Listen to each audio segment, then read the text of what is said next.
ಯಾಕೆ ನಾಯಿ ಹಿಂಗೆ ಉದುರ್ತಾ ಇದೆ ಅಂದ್ರೆ ಕೋಣದ ಮೇಲೆ ಯಮರಾಯ ಹೋಗ್ತಾ ಇದ್ದಾನೆ, ಆ ಕೋಣವನ್ನ ನೋಡಿ ನಾಯಿ ಬೊಗಳ್ತಾ ಇದೆ. ಅಂದ್ರೆ ಅಲ್ಲಿ ಬಂದಿದ್ದಾನೆ ಯಮರಾಜ ಅಂದ್ರೆ ಇಲ್ಲಿ ಯಾರೋ ಸಾಯ್ತಾರೆ, ದೊಡ್ಡವರು ಸಾಯ್ತಾರೆ, ಅದಕ್ಕೆ ಹೂ ಅಂತ ಊಳಿಡ್ತಾ ಇದೆ ಅಂತ. ಇವೆಲ್ಲ ಅಲಾರ್ಮ್ ಸಿಗ್ನಲ್ಸ್ ಇವೆಲ್ಲ. ನಾಯಿ ಊಳೊಡೆದೇನಿದೆಲ್ಲ ನಾವು ಕಪಲಾಟ ಅಂತ ಹೇಳ್ತೀವಿ, ನರಿಗಳು ಅಂತ ಹೇಳ್ತೀವಿ. ಅವು ಕೈ ಅಂತ ಕೂಗ್ತಿರ್ತಾವ, ಒಂಥರ ನಗಂಗೆ, ಮಕ್ಕಳು ನಕ್ಕಂಗೆ ಅವು ಕೂಗ್ತಿರ್ತವೆ. ಈ ಭೂಮಿಗೆ ಎಲ್ಲಾ ಜೀವರಾಶಿಗಳು ಈ ಭೂಮಿಯ ವಾರಸುದಾರರಾಗಿದ್ದಾರೆ, ನಾವಲ್ಲ. ಅಕಸ್ಮಾತ್ ಪ್ರಾಣಿಗಳಿಗೆ ಏನಾದ್ರೂ ರೂಲ್ಸ್ ಗೊತ್ತಿದ್ರೆ ಅವ್ರು ನಮ್ಗೆ ಒಂದು ಚೂರು ಜಾಗ ಕೊಡ್ತಿದ್ದಿಲ್ಲ. ಪ್ರಾಣಿಗಳು ಕಾನೂನು ಮಾಡ್ಕೊಂಡು ಅವ್ರದೇ ಸಂವಿಧಾನ ಮಾಡ್ಕೊಂಡು ಅವ್ರದೇ ರಿಜಿಸ್ಟರ್. ಸೊ ಎಲ್ಲಿದೆ ಕಾನೂನು ನೋಡಿ. ಈಗಿನ ರಾಮನಗರಕ್ಕೆ ಹಿಂದಿನ ಹೆಸರು ಕ್ಲೋಸ್ ಪೇಟ್ ಅಂತಿತ್ತು. ಈಗಿನ ರಾಮನಗರ ಬೆಂಗಳೂರು ತರ ಇದೆಯಲ್ಲ, ಅದರ ಹೆಸರೇನಾಗಿತ್ತು? ಕ್ಲೋಸ್ ಪೇಟ್ ಆಗಿತ್ತು. ಹಾವು ಮತ್ತೆ ಮುಂಗ್ಸಿ ಹೊಡೆದಾಟ ಇದ್ದೇ ಇರುತ್ತೆ. ಅದು ನೋಡಿ ಬಹಳ ಜನರಿಗೆ ಅದು ಒಂದು ಪ್ರಶ್ನೆ, ಕುತೂಹಲ. ಹಾವು ಮುಂಗುಸಿ ಮಧ್ಯೆ ಎಲ್ಲ ಕಡೆಗೆ ನಾವು ನೋಡ್ತಾ ಇರ್ತೀವಿ. ನೋಡಿ, ಹಾವು ಮುಂಗುಸಿಗೆ ಏನಂದ್ರೆ, ಮುಂಗುಸಿಗೆ ಹಾವು ಆಹಾರ. ನಾವು ನೋಡ್ತೀವಿ ಅಂತೀವಲ್ಲ, ಮುಂಗುಸಿ ಹಾವನ್ನ ಬೇಟೆ ಆಡುತ್ತೆ. ಅದು ಎಸ್ಪೆಷಲಿ ನಾಗರಾವ್ ಸಿಕ್ಕ್ರ ಅದಕ್ಕೆ ಏನಿಲ್ಲ, ಯಾವ್ದು ಸಿಕ್ಕರು ಅಷ್ಟೇ ಅದು ತಪ್ಪಿಸ್ಕೊಳುತ್ತೆ, ಕಚ್ಚಿಸ್ಕೊಳ್ಳುತ್ತೆ, ತಪ್ಪಿಸ್ಕೊಳ್ಳುತ್ತೆ. ಅದು ತಪ್ಪಿಸಿ ಅದನ್ನ ಕಚ್ಚಿ ಕಚ್ಚಿ ಕಚ್ಚಿ ಗಾಯ ಮಾಡಿ ಎಳ್ಕೊಂಡು ಹೋಗಿ ಅದನ್ನ ತಿನ್ನುತ್ತೆ. ಅದು ಮುಂಗುಸಿ ಬಹಳ ಬಲಶಾಲಿ, ಅದು ಫೈಟ್ ಮಾಡುತ್ತೆ, ಅದ್ರ ಜೊತೆ ಫೈಟ್ ಮಾಡಿ ಆ ಹಾವನ್ನೇ ಅದು ತಿನ್ನುವಂಥದ್ದು. ಹಾಗಾಗಿ ಅದ್ರ ಮಧ್ಯೆ ಯುದ್ಧ ಆಗುತ್ತೆ, ಜಗಳ ಆಗುತ್ತೆ. ಹಾವು ಎಷ್ಟೇ ಇದು ಮಾಡಿದ್ರು ಮುಂಗುಸಿ ತಪ್ಪಿಸ್ಕೊಂಡೋದ್ರಿಂದ ಬಚಾವ್ ಆಗುತ್ತೆ. ಆಮೇಲೆ ಅದು ಎಳ್ಕೊಂಡು ಹೋಗುತ್ತೆ, ಪೊದೆ ಒಳಗೆ ಎಳ್ಕೊಂಡು ಹೋಗಿ ನಿಧಾನವಾಗಿ ಹಾವನ್ನ ತಿನ್ನುತ್ತೆ ಮುಂಗುಸಿ ಇದ್ದಂಗೆ. ಅಂದ್ರೆ ಯಾವಾಗ್ಲೂ ಅವು ಫ್ರೆಂಡ್ಸ್ ಅಲ್ಲ, because they fight each other for struggle for existence. ಬದುಕ್ಬೇಕದು, ಬದುಕ್ಲಿಕ್ಕೆ ಅದೇನ್ ಮಾಡುತ್ತೆ, ಫೈಟ್ ಮಾಡುತ್ತೆ. ಅದು ನಾವ್ ಹೇಳೋದು ಜನರಿಗೆ ಹೇಳ್ತೇವೆ, ಹಾವು ಮುಂಗುಸಿದ್ದಂಗಪ್ಪ ಅವರು ಅಂತ ಹೇಳ್ತೀವಿ, ಕಂಪೇರ್ ದಿಸ್. ಬಟ್ ನೀವು ಒಂದು ಸಾರಿ 20 ವರ್ಷದ ಅಧ್ಯಯನದಲ್ಲಿ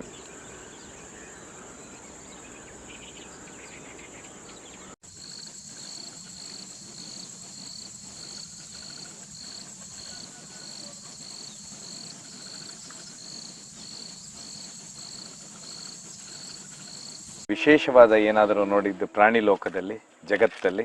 ನೋಡಿ, ಒಂದು ರೋಮಾಂಚಕಾರಿಯಾಗಿರೋದು ಒಂದು ಘಟನೆ ಅಂತ ಹೇಳಿದ್ರೆ, ನೋಡಕ್ಕೆ ಬಹಳ ಸರಳ. ನಾವು ನೋಡದ ಕಾಡು, ಸಾಮಾನ್ಯ ಜನ ನೋಡಲ್ಲ ಕಾಡಿಂದ. ಕಾಡಂದ್ರೆ ಕೊಡಗಿನ ಕಾಡು ಅಷ್ಟೇ ಅಲ್ಲ, ನಾವು ಬಯಲು ಸೀಮೆ ಕುರುಚಲ ಕಾಡು, ಒಂದು ಸಣ್ಣ ಇಷ್ಟೇ ಒಂದು ಕಾಡು ಅಂತ ನಾನು ಹೇಳ್ತೀನಿ. ಇದೇ ಒಂದೇ ಪರಿಸರ, ವಿಶಿಷ್ಟ ಪರಿಸರ ಅಂತ. ನೋಡಕ್ಕೆ ಸೂಕ್ಷ್ಮ ಕಣ್ಣಿರ್ಬೇಕು. ನೋಡಿ, ಒಂದ್ಸಾರಿ ನಾನು ಗುಡೇಕೋಟೆಯಲ್ಲಿ ಹೋಗ್ಬೇಕಾದ್ರೆ ಸಡನ್ ಆಗಿ ವಿಶಿಷ್ಟವಾದಂತಹ ಸಸ್ಯ ತರ ಕಾಣುತ್ತೆ. ಏನಪ್ಪಾ ಇದು ಅಂತ ಹೇಳಿ ನೋಡಿದೆ. ಅದು ನೋಡಿದೆ ಡ್ರಾಸೆರಾ ಅಂತ. ನಮ್ಗೆಲ್ಲ ಗೊತ್ತು, ಸಸ್ಯಗಳನ್ನ ಪ್ರಾಣಿಗಳು ತಿಂತವೆ. ಪ್ರಾಣಿಗಳನ್ನು ತಿನ್ನೋ ಸಸ್ಯ ಕೇಳಿದ್ದೇನೆ ಸರ್, ಅಲ್ವಾ? ಹೌದು, ಪ್ರಾಣಿಗಳು ತಿನ್ನೋ ಸಸ್ಯ ಇದೆ. ಹೀಗೆ ಒಂದ್ಸರಿ ಕೊಪ್ಪಳದಲ್ಲಿ ನಾನು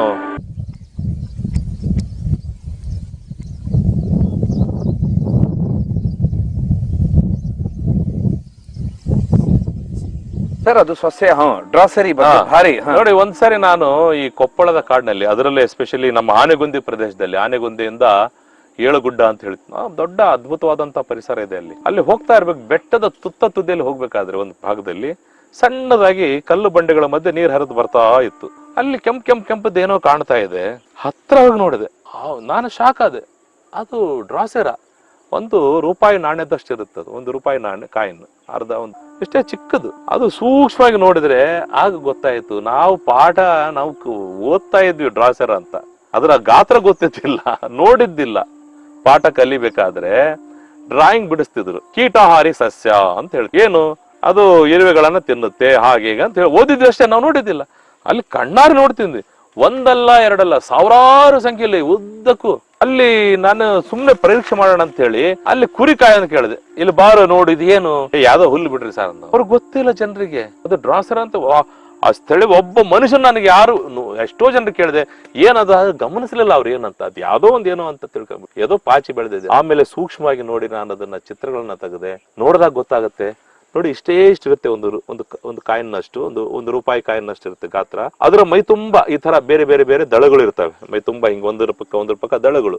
ಆ ದಳಗಳ ಮೇಲೆ ಸಣ್ಣ ಸಣ್ಣ ರೋಮಗಳು. ಆ ರೋಮಗಳ ತುದಿಯಲ್ಲಿ ಅಂಟಂಟಾಗಿರುವಂತಹ ಸಿಹಿಯಾದ ದ್ರವ ಅಂಟ್ಕೊಂಡಿರುತ್ತೆ, ಸಣ್ಣ ಸಣ್ಣ ಸಣ್ಣ ಸಣ್ಣ ಡ್ರಾಪ್ಸ್. ಸೊ ಈ ಸಿಹಿಯಾದ ದ್ರವದ ವಾಸನೆಗೆ ಇರುವೆಗಳು ಬರ್ತವೆ ಹೊರಗೆ ಬಂದು, ಇದನ್ನ ಮೇಲೆ ಹತ್ಕೊಂಡು ತಿನ್ಲಿಕ್ಕೆ ಹೋಗ್ತವೆ. ತಿಂದಾಗ ಚಲನೆ ಆಗುತ್ತಲ್ಲ, ಈ ತರ ಚಲನೆ ಆದಾಗ ಅಲ್ಲಿ ಸಂವೇದನೆ ಇರುತ್ತೆ ಆ ಸಸ್ಯಗಳಿಗೆ. ಆ ಸಂವೇದನೆಯಿಂದ ಏನಾಗುತ್ತೆ, ಆ ಎಲೆಗಳು ಅದ್ರ ಈ ತರ ಎಲ್ಲ ಕೈಗಳು ಹಿಂಗ್ ಮುಚ್ಕೊಂತಾವೆ, ಎಲ್ಲ ನಿಧಾನಾಗಿ ಮುಚ್ಕೊಂತಾವೆ. ಒಳಗೆ ಇರುವೆ ಇರುತ್ತೆ, ಮುಚ್ಕೊಂಡು ಅದರಲ್ಲಿ ಕರಗಿಸ್ಕೊಳ್ತಾವೆ ಅದರ ಶಕ್ತಿಯನ್ನ, ಎನರ್ಜಿ, ಪ್ರೋಟೀನ್ ಏನಿದೆ, ವಿಟಮಿನ್ಸ್, ಮಿನರಲ್ಸ್ ಎಲ್ಲ ಅದು ಕರಗಿಸ್ಕೊಂಡು ಅದೆಲ್ಲ ಹೀರ್ಕೊಂಡು, ಲವಣ ಎಲ್ಲ ಅದ್ರದ್ದು ಹೀರ್ಕೊಂಡ ನಂತರ ನಿಧಾನವಾಗಿ ಮತ್ತೆ ಹಿಂಗ್ ಬಿಡ್ತಾ ಹೋಗ್ತದೆ. ಆಮೇಲೆ ಅದು ಒಣಗಿದ್ದು ಬರೆ ಸ್ಕೆಲಿಟನ್ ಅಷ್ಟೇ ಉಳಿದಿರುತ್ತೆ. ಹೀಗೆ ಮೈ ತುಂಬಾ ಇರ್ತಾವೆ ಈ ತರ ಕೈಗಳು. ಇದು ಡ್ರಾಸೆರಾ, ಅದು ನಾನು ನೋಡಿದೆ. ಆಮೇಲೆ ಪರೀಕ್ಷೆ ಮಾಡಿದೆ, ಅದು ಡ್ರಾಸೆರಾ ಬರ್ಮಾನಿ ಅಂತ ಅದ್ರ ಹೆಸರು ಗೊತ್ತಾಯ್ತು. ನಮ್ಮ ಕೊಪ್ಪಳದ ರೋಮಾಂಚ ಅಂದ್ರೆ ಕಾಡು ಹಿಂಗೆ ನಾವು ಹುಡುಕ್ತಾ ಹೋಗ್ಬೇಕು, ಅವಾಗ ಗೊತ್ತಾಗುತ್ತೆ. ಆದ್ರೆ ಕಾಲ ಬದಲಾದ ಹಾಗೆ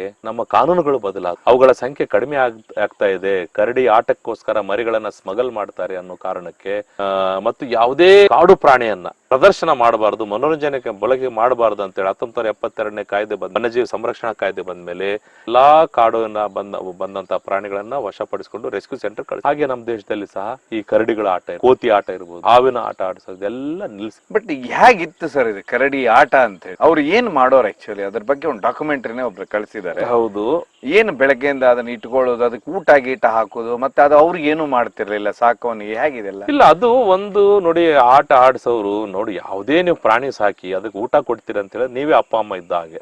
ಯಾವುದೇ ಪ್ರಾಣಿನ ಸಾಕಿದ್ರು ಅದಕ್ಕೊಂದು ಬಾಂಡ್ ಬೆಳೀತದೆ, ಅದು ಬಿಟ್ಟು ಹೋಗಲ್ಲ. ಯಾಕಂದ್ರೆ ಯಾರು ಆಹಾರ ಕೊಡ್ತಾರೆ, ನೀರು ಕೊಡ್ತಾರೆ, ಅವರೇ ಅದರ ಅಪ್ಪ ಅಮ್ಮ. ಹಾಗಾಗಿ ಆ ತರ ಇತ್ತು ಆ ಕಾಲದಲ್ಲಿ. ಅದನ್ನ ಬರೀ ಅಲ್ಲ, ಇವ್ರು ಕಟ್ಟಿ ಹಾಕೊಳ್ತಾ ಇದ್ರೆ, ಹಾಕಿ ತಂದು ಸಾಕಿ ಅದನ್ನ ಊರಿಂದ ಊರಿಗೆ ಕರ್ಕೊಂಡು ಹೋಗಿ ಅದನ್ನ ತಮ್ಮ ಕುಟುಂಬದ ಸದಸ್ಯ ಅಂತ ತಿಳ್ಕೊಂಡಿದ್ರು ಅವರು.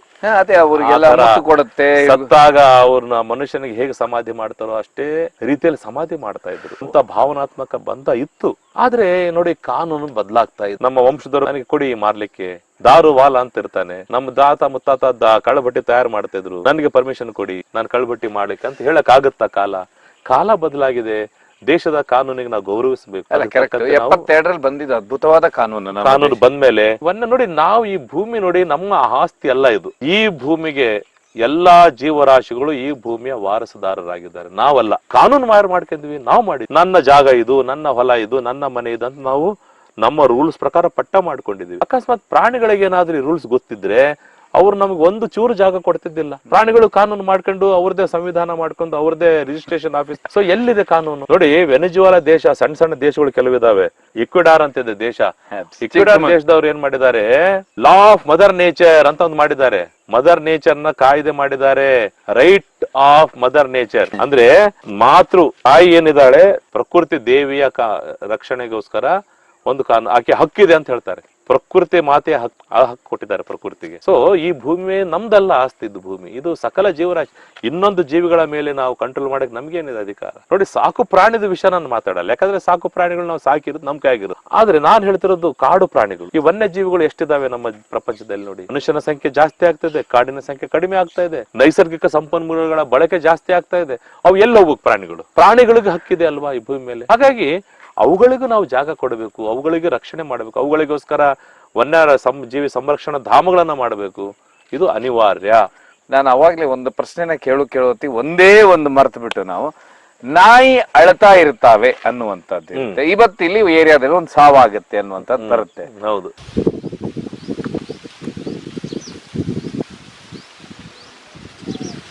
ಅದೇನ್ ನಿಜಾನ ಅದು ಆಕ್ಚುಲಿ? ನೋಡಿ, ಅದು ಇಂಥವು ಬಹಳಷ್ಟು ಇದಾವೆ. ಈ ಮೂಢನಂಬಿಕೆ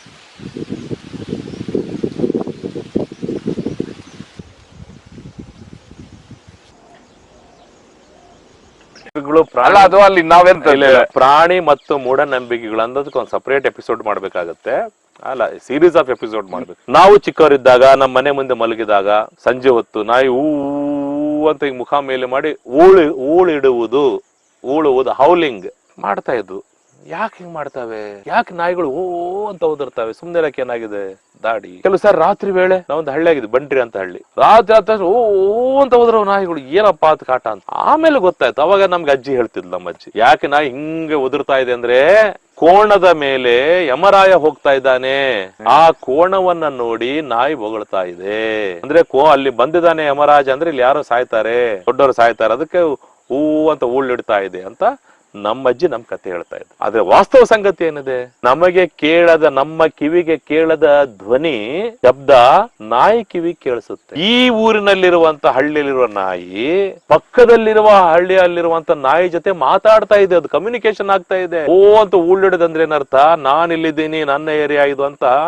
ಅದು ಮೇಲೆ ಎತ್ತರ ಮಾಡಿದಾಗ ಧ್ವನಿ ದೂರದವರೆಗೆ ಹೋಗುತ್ತೆ, ಅಲ್ಲಿರುವಂತ ನಾಯಿ ಕೇಳಿಸುತ್ತೆ. ಅದೇನು ಮಾತಾಡ್ತಿರ್ತದೆ, ಅದಕ್ಕೆ ಉತ್ತರ ಕೊಡ್ತಾ ಇದೆ. ಇದು ಕಮ್ಯುನಿಕೇಶನ್ ಹೊರತು ಮತ್ತೇನ್? ಯಾಕಂದ್ರೆ ಅಲ್ಲಿ ಸೌಂಡ್ ನಮ್ಗೆ ಕೇಳಿಸಲ್ಲ. ನಾವ್ ಬಂಡ್ರಿ ಅಂತ ಹಳ್ಳಿಯಾಗಿದ್ದ ರಾತ್ರಿ ಕೂಗ್ತಾ ಇದ್ದು, ಎದುರಿಗೆ ಕೋಡಳ್ಳಿ ಅಂತಿತ್ತು ಒಂದು, ಅಲ್ಲಿನ ನಾಯಿಗಳು ಈ ನಾಯಿಗಳು ಮಾತಾಡ್ತಿದ್ವು, ಬೈತಿದ್ವು, ನನ್ನ ಮಗನೇ ಊಟ ಮಾಡಿದ ಇಲ್ಲ ಈ ತರ ಅವು ಮಾತಾಡ್ತಿದ್ದವು.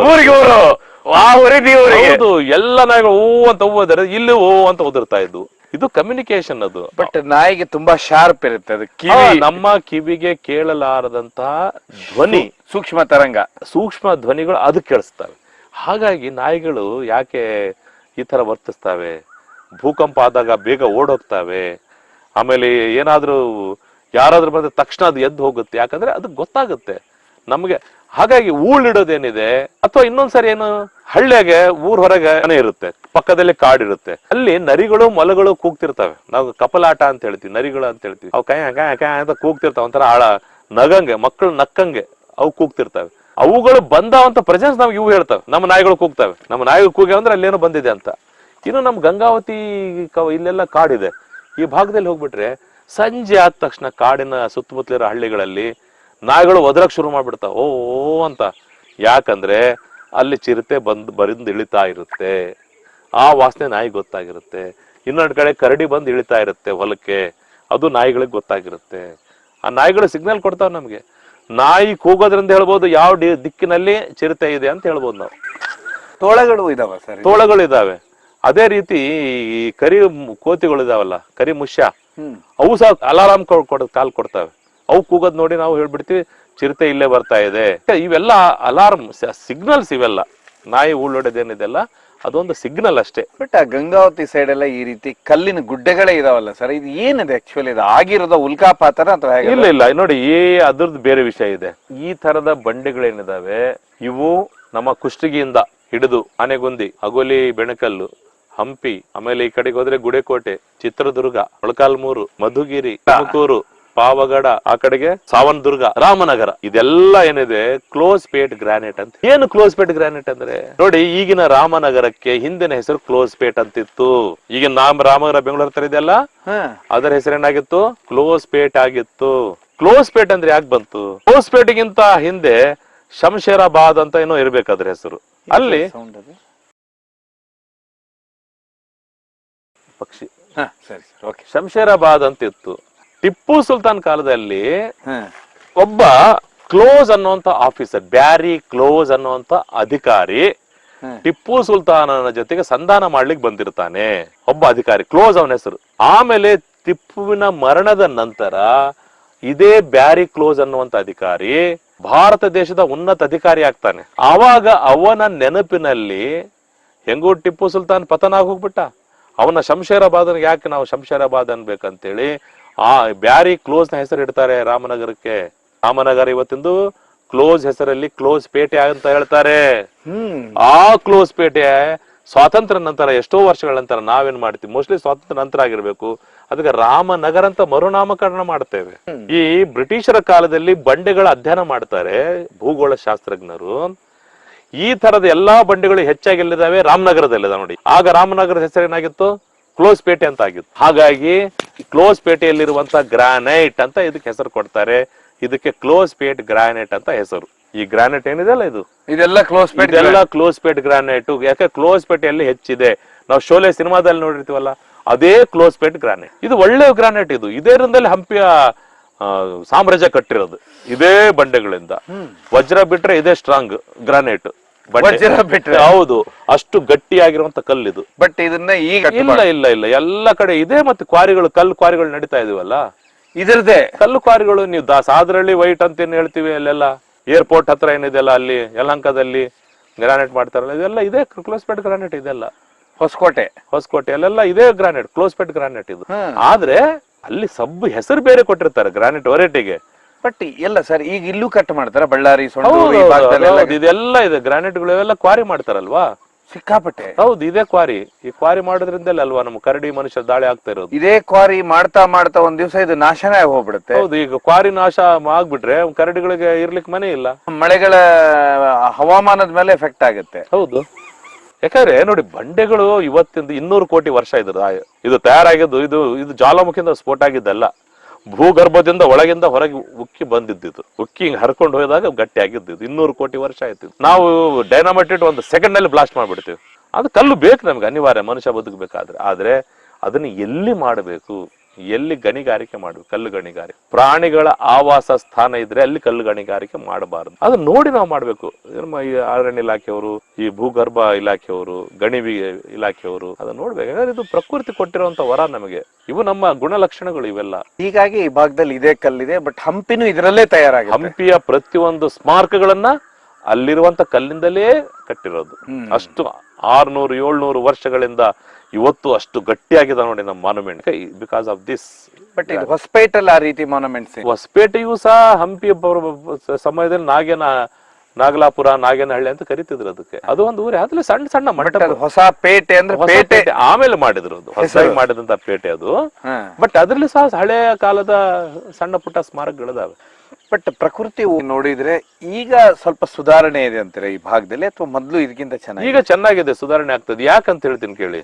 ಈ ಡ್ಯಾಮ್ ಕಟ್ಟಬೇಕಾದ್ರೆ ಬಂದ್ರಲ್ಲ, ಸಾವಿರಾರು ಜನ ಬರ್ತಾರೆ. ಅವ್ರು ಅಡಿಗೆ ಮಾಡ್ಲಿಕ್ಕೋಸ್ಕರ ಕಟ್ಟಿಗೆನ ಕಡಿತಾರೆ. ಅವಾಗ ಏನಾಗುತ್ತೆ, ಕಾಡ್ ನಾಶ ಆಗುತ್ತೆ, ಬೇಟೆ ಆಡ್ತಾರೆ, ಪ್ರಾಣಿಗಳು ಹಾಳಾಗ್ತವೆ. ಈಗ 40-50 ವರ್ಷ ಮತ್ತೆ ತನ್ನ ಗಾಯನ ಪ್ರಕೃತಿ ಆರಿಸ್ಕೊಂಡು ಈಗ ಮತ್ತೆ ಜೀವ ಕಳೆ ತಗೊಳ್ತಾ ಇದ್ದಾಳೆ ಪ್ರಕೃತಿ ಮಾತೆ ನಮ್ಮ ಭಾಗದಲ್ಲಿ. ಅಂದ್ರೆ ಆ ಡ್ಯಾಮ್ ಕಟ್ಟೋದಕ್ಕೆ ಅಷ್ಟು ಜನ ಬಂದಿದ್ರು, ಜನ ಬಂದ್ರು. ಅವ್ರು ಬಂದಾಗ ಮತ್ತೆ ಅಷ್ಟು ಜನ ಅನ್ನ ಬೇಯಿಸ್ಲಿಕ್ಕೆ ಬೇಕಲ್ಲ ಕಟ್ಟಿಗೆ. ಕಾಡೆಲ್ಲ ಕಡಿದ್ ಬಿಟ್ರು. ದೊಡ್ಡ ದಂಧೆ ಆಗಿತ್ತು ಕಾಡು ಕಡಿಯೋದು.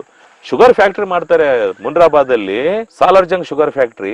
ಆಗ ನೋಡಿ ಎಷ್ಟು ಜ್ಞಾನ ಹಿಂದೆ ಇದ್ವಿ ನಾವಂದ್ರೆ, ಜ್ಞಾನದಲ್ಲಿ ಆ ಕಬ್ಬಿನ ರಸವನ್ನ ಕುದಿಸ್ಲಿಕ್ಕೆ ಕಾಡನ್ನ ಕಡಿದು ಕಟ್ಟಿಗೆ ತಗೊಂಡ್ಬರ್ತಾರೆ. ಈಗ ಕಬ್ಬಿನ ಜಲ್ಲೆಯಿಂದಲೇ ಸುಡ್ತಾರೆ. ಈಗ ಆಗ ಇದ್ದಿಲ್ಲ, ಕೂಪ್ ಕಟ್ಟಿಂಗ್ ಅಂತ ಹೇಳ್ತಿದ್ರು. ಅದರಿಂದ ಸರ್ವನಾಶ ಆಗ್ಬಿಟ್ಟು ಕಾಂಟ್ರಾಕ್ಟ್ ಕೊಟ್ಬಿಡ್ತಿದ್ರು ಕಾಡನ್ನ. ಹೋಗ್ರಿ ಕಾಡ್ ಕಡ್ಕೊಂಬರ್ರಿ ಅಂತ. ಯಾಷ್ಟಾದ್ರೂ ಮರ ಕಡ್ಕೊಂಬರ್ಬೋದು, ಯಾವ್ದಾದ್ರೂ ಮರ ಕಡ್ಕೊಂಬರ್ಬೋದು. ಅದು ನಡೀತು, ಕೂಪ್ ಕಟ್ಟಿಂಗ್. ಅವಾಗ ನಾಶ ಆಗ್ಬಿಡ್ತು, ನಮ್ಗೆ ಸಂಪೂರ್ಣ ನಾಶ ಆಗ್ಬಿಡ್ತು ಕಾಡು. ಆಮೇಲೆ ಈ ರೈಲ್ವೆ ಪಟ್ರಿ ಇಲ್ಲಿ ಹಿಂದೆ ಕಾಣುತ್ತೆ, ಇದ್ರ ಕೆಳಗೆ ಕಟ್ಟಿಗೆ ಯೂಸ್ ಮಾಡಿ. ಮೊದಲೆಲ್ಲ ಕಟ್ಟಿಗೆ, ಅದು ತೇಗ ಉಪಯೋಗ ಮಾಡ್ತಿದ್ರು. ಅದು ಇವತ್ತು ಕಡಿಮೆ ಆಗಿದೆ.